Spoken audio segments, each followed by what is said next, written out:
What's going on, YouTube? Welcome back to another Heart Over Height episode. Today we're going to be going through, now that the draft has settled a little bit, it's been a few days, we're going to be going through and reacting to Bleacher Report's grade for every NBA team's draft performance, including the trades that went down. So if you do enjoy this video, do me a huge favor, subscribe to the channel. We're on the road to 20K. And then do me a huge favor, like the video, comment down below who your biggest winner and biggest loser is. I'm going to tell you right now, I'm going to shock you with my biggest winner and biggest loser. So with that being said, let's get right on into it. Alright, so the draft, of course, was such an interesting night. Teams were flying all around, trying to make trades. Some were successful, others were not. We're going to go through, talk about, this is in alphabetical order, so it will be the Atlanta Hawks' #1 overall pick. Now, Bleacher Report gives them an A. Now, I think if you're going to include trades and everything like that, I don't disagree with drafting Zaccharie Richier here at #1. But I do think that this grade should drop below an A just because of the circumstance of like having the #1 overall prospect say, I don't want to play for your organization. There's got to be something going on. He's like, hey, you guys got something weird going on over there. I'm trying to play for the Wizards, not you guys. And I just think that that should say something. So I dropped this down to like a B. Just because of that, you didn't get the #1 overall prospect. Now, I do like this guy's game. 6'10", 19-year-old. Now, what I can say is, you got to take a project if you're Atlanta. You knew that Trae Young, DeJounte Murray just isn't working out. So you go take just a raw project that you can kind of work through and be bad for a couple years, pretty much grab assets and then build up in this draft. So I'm not a huge hater on this guy by any means. I mean, I think Zach will be good in the league. I don't know if he'll be phenomenal, be like that next stud, especially because, we'll talk about a future guy that went #2 that I like a lot in this draft. So the Boston Celtics. Now this is my team. The Celtics, my favorite team. So we didn't really have a clear need or anything, and we were given a B- because we took Baylor out here at #30, Anton Watson at #54. Close to the end of the draft there. But what I will say, what I like about this is we shoot. The Celtics shoot the most threes, per game by any other team than any other team. So why not go and get another shooter? Especially like in the past, we have had guys like Peyton Pritchard talk about he wants more of a role and everything like that. So if somebody decides that they want out now, I know for sure good shooters on our squad are going to be getting calls about just for trades and such. So. And then if we can't figure out a deal for someone like Derek White, and because of the second apron and all that, having enough shooters on this roster. I mean, you took a guy that he spent a couple years in college, so he's a little bit of one of the older players. He was a 5-year college player.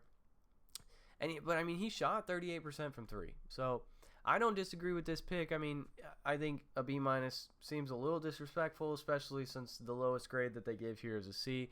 But that might just be a little biased. I would just go up a little bit to like just a solid B on this.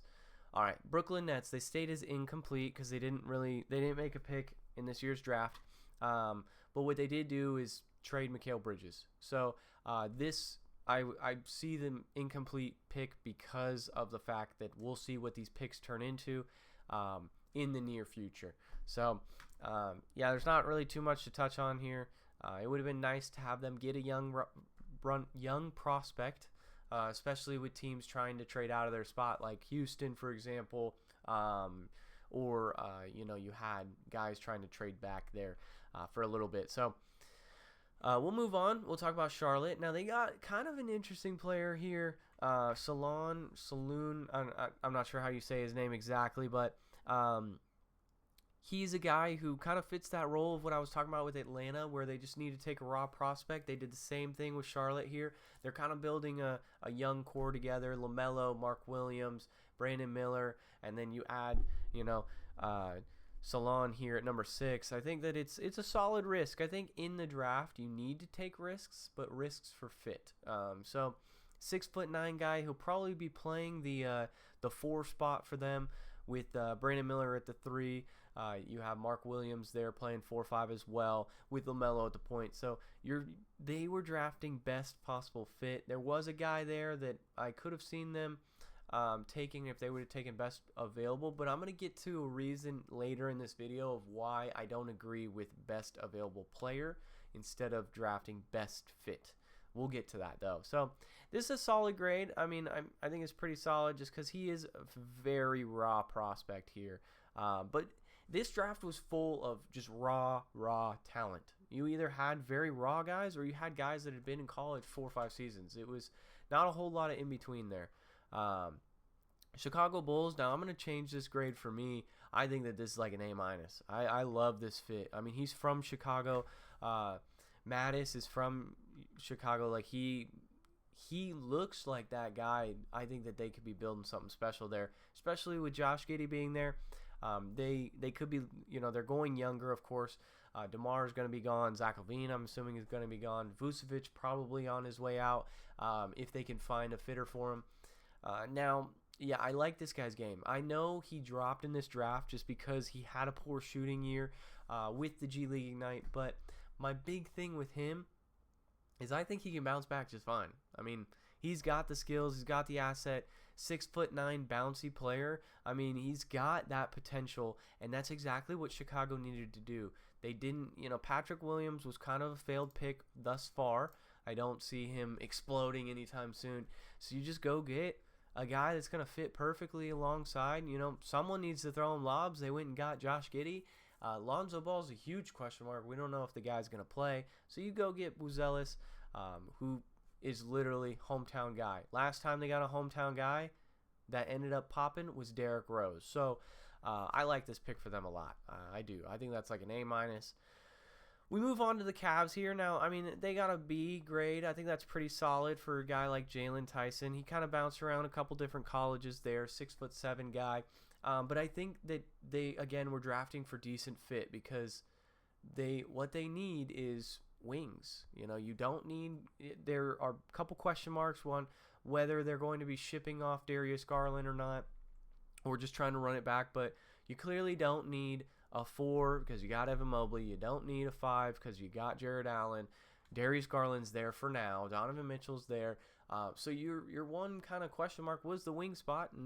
And another way to look at this as well is you got to be able to beat the teams that you lost to, of course. So a big reason that they lost to the Celtics was the Celtics have so much diversity in they can switch everything. Because you have Jaylen Brown, Jason Tatum, all 6'6" and above. You have Drew Holiday, who's an elite defender, Derek White, Kristaps there. They can switch pretty much 1 through 5 pretty consistently. Now, of course, there's Kristaps is the outlier there, but he plays very well, and he's got the length to cover to make up for his lack of speed. So I like this pick for them. Decent guy. I mean, Jaylen Brown came from California too. Now, is he going to be phenomenal? He might not, but he had a decent box plus minus there, so I like the draft pick for him.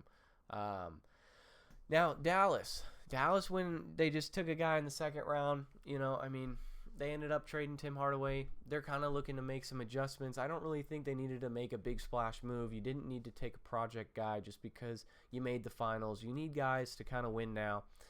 So I wasn't too, like, this grade's just kind of like, it's a second round pick. I'm not too super high on, this for sure. But, again, drafting another wing, I think that's exactly what you need to do in a draft where there's not a whole lot of, like, when you have a pick, especially later like this in the second round, I think you should just take a risk on a wing if you don't already have, like, 3, 4, 5 wings. If you're not the Celtics and you got your Jason Tatum, Jaylen Brown, you don't need a wing there. But it doesn't hurt to have more. So you have the Mavs just taking another wing. I don't see a problem with that. Denver Nuggets, I do really like this pick, De'Aaron Holmes for them. They moved up in the draft to go get this guy, 21-year-old averaging 28 and 2 with 2 blocks while shooting almost 40% from 3. He's going to be playing a good role for them. He might be Now, there's kind of question marks on where he's going to fit, whether he plays the 4. He might be able to play the 3, be a backup for Aaron Gordon, or depending on what happens with Michael Porter Jr. this offseason, I've heard rumors that the Nuggets might be looking to make moves. But, yeah, I like this a lot for them because, yeah, I mean, he can block shots. He can shoot the ball. He looks legit. So, good draft grade for them. That's probably an A for sure. Detroit. This one I don't necessarily agree with a whole lot. I'm not super high on Ron Holland himself. I mean, I thought they stretched a little bit for him, which got a couple guys sliding, which gives those other teams better grades. But, especially when they have the issues with the Sar Thompson not being the greatest shooter, having those question marks, they brought in another dude that's not really the best shooter either. So there's definitely, I know that they got a new shooting coach over there. There's definitely going to be some question marks on some bad shooting over there with spacing and everything. And that's something that already Cade Cunningham struggles with, is spacing with this team, where he's getting doubled because it's like, why not leave Ausar Thompson open? He's not going to hit the 3. Now you bring in Ron Holland too. Like, I see that it kind of is a problem. So, but, hey, when you're Detroit, you kind of got to swing for the fences too, because you don't really have too much going on. So, Golden State, I mean, same thing, kind of like Dallas. They just, it's a second round pick. Not really too much to touch on right there with Quentin Post. Let's just move on. Let's go talk about the Rockets, because I really like this pick. Initially, when they were going into the draft, they were actually looking to trade this pick. This would be, they want to go out and go get Kevin Durant. Now, of course, Kevin Durant, who I don't see him leaving Phoenix. I think you got to run it back if you're Phoenix. But if they do decide to trade him, Houston would be a decent team to look at because they have assets. They have Jalen Green, Reed Shepherd now. They have some young talent there. Jabari Smith Jr. is there as well, to where you could put a package together and get a decent return. But that trade didn't go through on draft night, right? So then Houston said, all right, well, what do we need? What is our fit? Because, yes, there were better prospects on the board. Like, for me, I think Donovan Clingan, better prospect. Castle that went to the Spurs, the pick right after him, better rated prospect. But that's not what the Rockets needed. What the Rockets needed, and why you should draft fit over just best available player, is best available player in this draft at that time probably was Donovan Clingan. Probably would have been that guy. But they didn't need a center. They have Sengun. So you go out and you say, oh, last season we were 23rd in three-point percentage. And they didn't put up a ton of threes either. They were right around middle of the league. So they went out and got the best three-point shooter in the class, or one of the best three-point shooters in the class. So with that, he played well. 52% of three-point attempts is insane. You go out and you go get a guy like that on this roster. That's exactly what they needed. So, there's one more team I'm going to talk about here with the best fit over best draft available, but we'll get to that. Indiana, they go get Johnny Furphy, number 35, Tristan Newton at 49, Enrique Freeman at number 50. This is just kind of like a so-so couple of picks here. No first-round picks for them because they went out and, made a few swaps there to go get a guy like Pascal Siakam. So I think that they're more focused on that starting lineup, these draft picks here, just to kind of see if anyone could pop off that second round. That's why they didn't really move a whole lot. Now, the Clippers go get Cam Christie, who's Max Christie's younger brother. Decent shooter, shooting 40%. That's something that they needed with guys like Russell Westbrook on the roster. Kawhi's not the greatest three-point shooter. Who knows what's happening with Paul George? It seems like he's out the door, but, who knows? So, decent grade. It's just kind of, that one's just kind of eh. This grade here, the Lakers, I'm going to change that to an A- because I like the fact Dalton Knecht went here. He slid down in the draft. He gets drafted by the Lakers, which finally the Lakers draft. The Lakers have always been decent at drafting, but you go get the guy that will solve your problems. You look at this draft class, and you had, like I was saying, you had projects, and you had guys that have been in college for a little bit, right?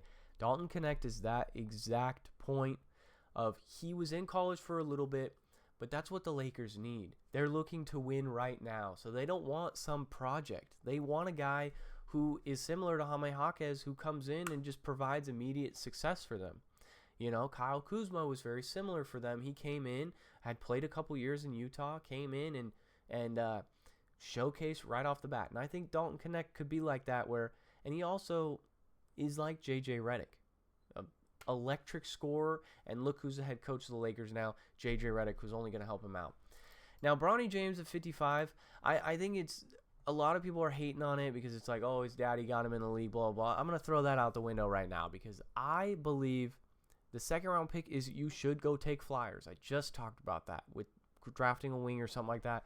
Why not take? Statistically, most second-round picks are going to turn out to be not a lot anyways. Why not go take Bronny James? Yes, you do make LeBron happy by taking him, of course. But the big thing is, the guy, Bronny's not a terrible player. Still, the guy had cardiac arrest. And the fact that he still played in college is phenomenal. Or the fact that he's still playing at all now is phenomenal. Now, he can defend. That's what we know. He can defend. Seems like he can grow and get better. So I really like that. It's funny. They talk about Jaime Jaquez right here because that's exactly what I was talking about with Dalton Knecht. But Bronny, I think, can be a decent, solid player. You know, he didn't really score a ton for USC, all that. But for me, I think that he is worth the flyer. It's a 55th overall pick. There were only 58 picks in this draft. You should take a flyer right there. Go get your Bronny James, right? He's gonna sell tickets too. So, Memphis, this grade for me, I'm giving this like C-, D+. I am not high on Zach Edey in today's league because Zach Edey is slow-footed. Yes, we can see guys like you can see the Kristaps that are taller that make up for it with their length and everything. I just don't think that he's going to be too decent. I think he's going to cause a bit of hectic when it comes to spacing on that offensive side of the ball. And he's just too slow for me. Now, could he develop and be better? I hope he proves me wrong and he does that. I just don't see that happening. So that's why I think that, and then they went out and they got 2 3-point shooters, a guy who shot 41%, and then another guy who shot 41%. That's solid right there. You go get shooters to hopefully, like theoretically, all three end up being decent, and that gets rid of the problem right there, right? You have 2 shooters, and then you have a tall guy who can't space the floor. Perfect kind of thing. I think I would change this grade, though. I think I would lower it a lot. So, all right, Miami Heat. They go get Ware right here at number 15, and then they go get Larson at number 44. This guy, 7'5" wingspan here. He could be kind of dangerous, especially when you have a guy like Bam Adebayo who just signed his extension right now. But yeah, when you have Bam, you should go get a guy that has a longer wingspan since Bam plays a lot bigger than he is, but he is only 6'9". He also shot 42% from 3, so that helps him in a good pick and pop, pick and roll situation. So Miami might be cooking up something over there. They need a point guard, though. They do really need a point guard. So, not a bad draft, though. Not a bad draft for Miami. All right, our lowest grade of the draft is Milwaukee, drafting A.J. Johnson at number 23, Tyler Smith at number 33. They're a second apron team. It's kind of tough for them to go out and make big moves right now. So with them, they go get a 6'4" guard, to put behind Damian Lillard to kind of learn from. Now, the problem I have with this pick is he is a project, but I think with projects, you need to see glimpses of hope there. And when you're just playing 8 minutes in the NBL, the National Basketball League out in Australia, and you're only averaging 2.8 points, that is a huge red flag. So that's where they're in a mold where they're also win now, similar to the Lakers. They have a very older roster. They should have gone out and not gotten a prospect that was young. Just like the Lakers went out and got a guy that was in college for a few years. They probably should have done something similar, so I'm not a huge fan of this. But who knows? They did get a 19-year-old that did play decently well in the G League. For the G League Ignite, I'm just not a huge fan. Now, Minnesota Timberwolves, I'm going to change this grade to an A- because I like Rob Dillingham a lot for them. I was bummed when the Spurs traded him. I thought he would have been a perfect fit with them, but I'll get to that when I talk about the Spurs. So, now, Minnesota did this move to trade for Rob Dillingham because Mike Conley is close to retirement, right? Anthony Edwards is young. Who knows about Cat's future, but right now, Anthony Edwards is your future in Minnesota. So you go pair him with a guard that can take some of that pressure off of Anthony Edwards and a guy that can go get his own shot rather than Edwards doing it all, right? Especially when you have a guy like Cat that kind of chokes at times, can't really just go get his own shot a ton. And they traded a first-round pick in 2030, so years down the road. I think that was well worth it for them. I like that a lot for them. Solid draft pick at number 8. So let's talk about these Pelicans here. I love this pick for them. I thought he slid, guy that has not been playing basketball a ton, and he's a shot blocker right there for them. He's great around the paint, especially with a team that is lacking defensively. They realized that their problem was they got that the Thunder in the playoffs could kind of attack the basket at will. And so you go put a big man that's going to block shots for you. Now, he is a bit of a project, so the Pelicans, they could be looking, because he's only been playing basketball for a little bit. I do see this as a solid draft for them. New York Knicks. Now, I think the big thing for them, they obviously went and got Mikal Bridges. So now they're just looking to fill in some depth here. That's exactly what this is. They're going to be looking to get some bigs here, some just longer wings, because like I said, they're going to have to compete with Boston, and throwing tons of wings at somebody that does that to you is going to help you combat that physicality, especially with Tom Thibodeau.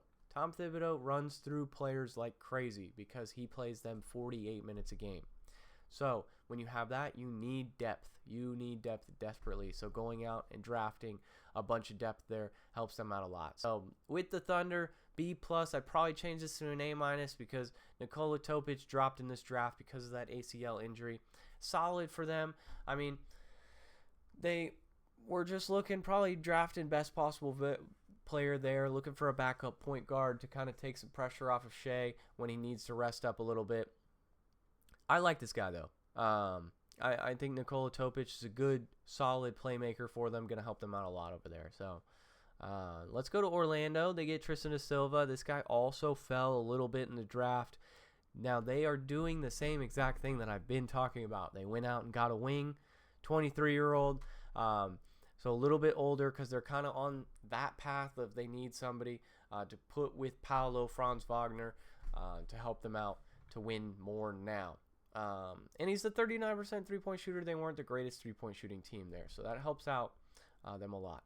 76ers, I think I would give this more of like a a solid C, just because Jared McCain, I mean, I don't know about this guy's focus on the NBA. I don't mind, I don't care that he paints his nails or whatever, but the TikTok dances and everything like that might distract him a little bit. So I'm hoping that he locks in.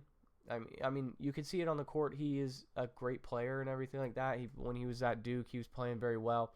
I'm just hoping that also being in Philly, you deal with things that Ben Simmons dealt with, like as in those fans are ruthless. So if he's not playing well and he's filming these TikToks, that could come back to bite him in the butt and ruin his confidence, just as it is done to Ben Simmons. Because Ben Simmons went from an all-NBA caliber player to now being one of the worst contracts in NBA history, because he just fell off the wagon and just literally is too scared to look at the basket.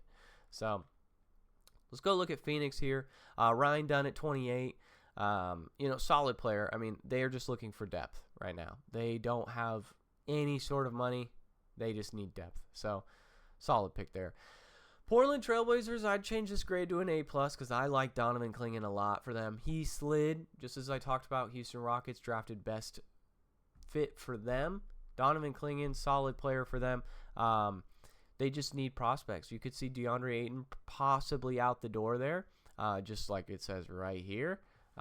If not, there could be a problem there, with Robert Williams, with DeAndre Ayton, with Donovan Clingan. But I think Donovan Clingan will show that he can play in this league. I like him a lot for them. Playing alongside Scoot, rim runner right there. So perfect for the two of them. Now this grade, C-. I'm not huge on Devin Carter. I have a buddy who's a massive Kings fan, right? And so we discussed this, and I think that when you have a guy like De'Aaron Fox, you have Malik Monk currently on your roster now, as it is stated today, Kevin Huerter, Harrison Barnes are still on the roster now. Yes, we expect that a package will be dealt with them leaving, but as of right now, all I can do is look at their current roster. Now, with the Kings, the problem with them is they constantly draft year after year, guard after guard, or best player available versus best fit. The guy that gets drafted right after this, in my opinion, would have been perfectly fit for the Sacramento Kings. I'm just going to say it right now. It's the Wizards. They took the guy from Pitt. I think that he would have been perfect for them.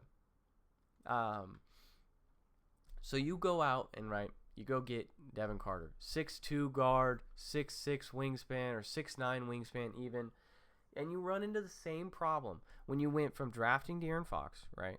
And a few years later, you draft Davion Mitchell. Then a year later, you draft Tyrese Halliburton.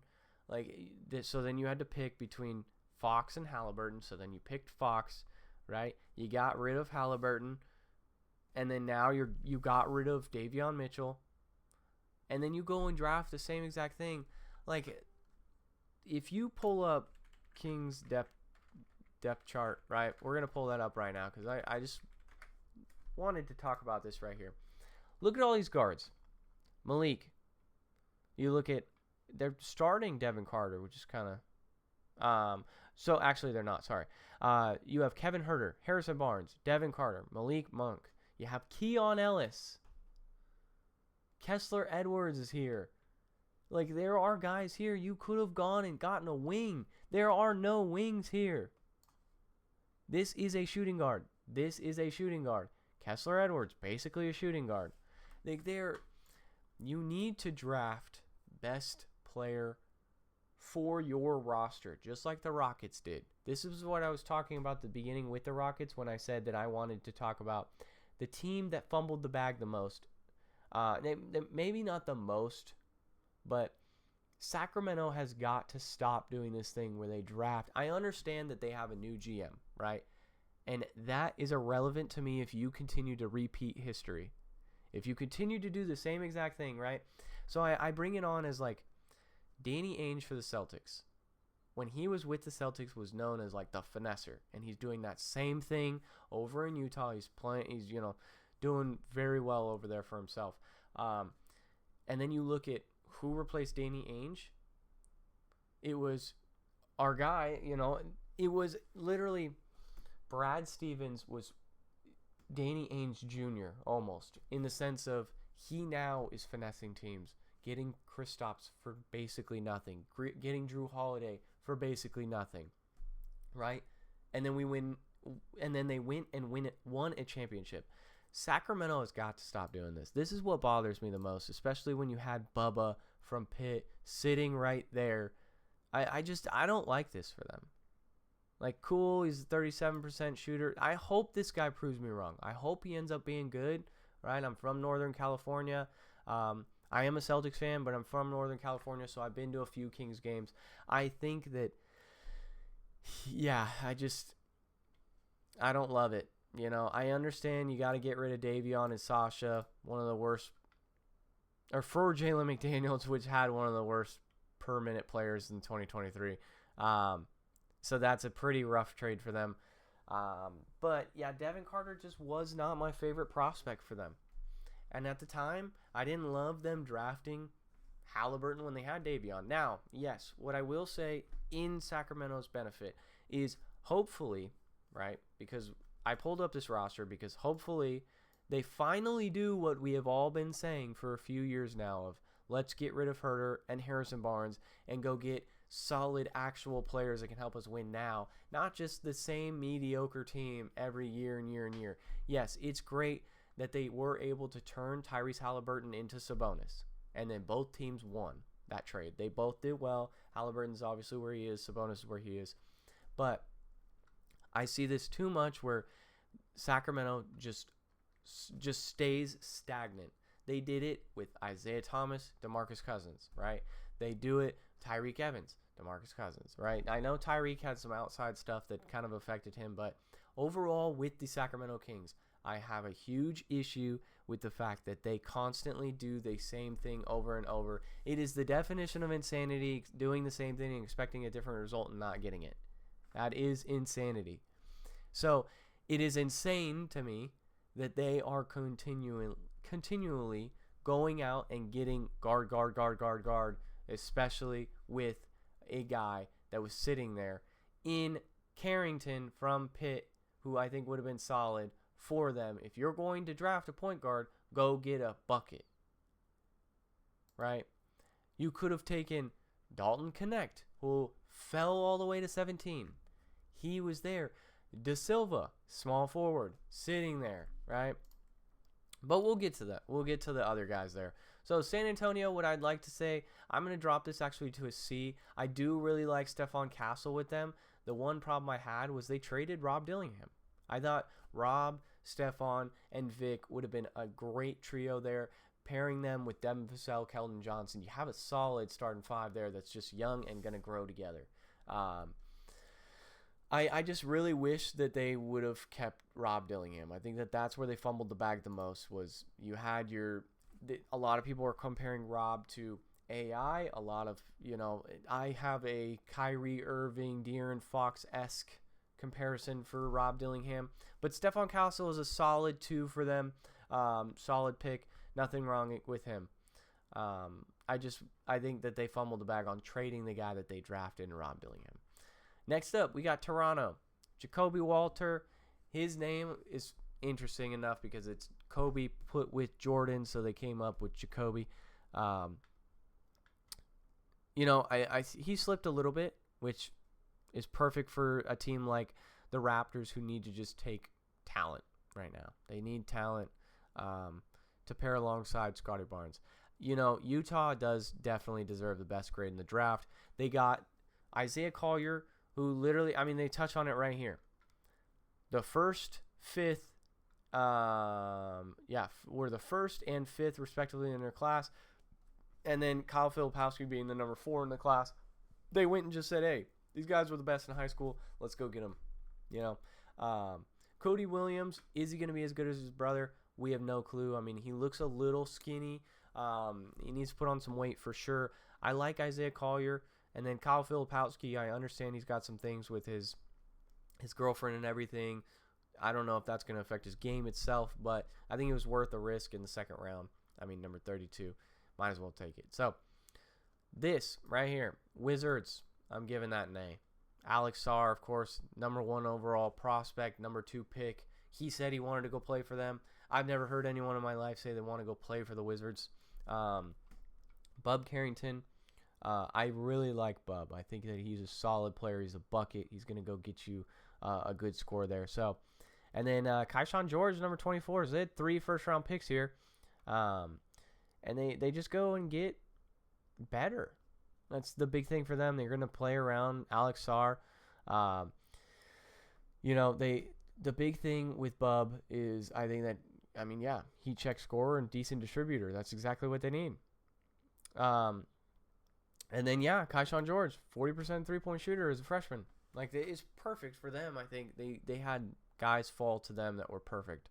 So, if you guys did enjoy this video, do me a huge favor. Smash the like button, subscribe to the YouTube channel. Comment down below on your biggest winner and your biggest loser of the draft. Biggest winner probably being either Washington or Utah.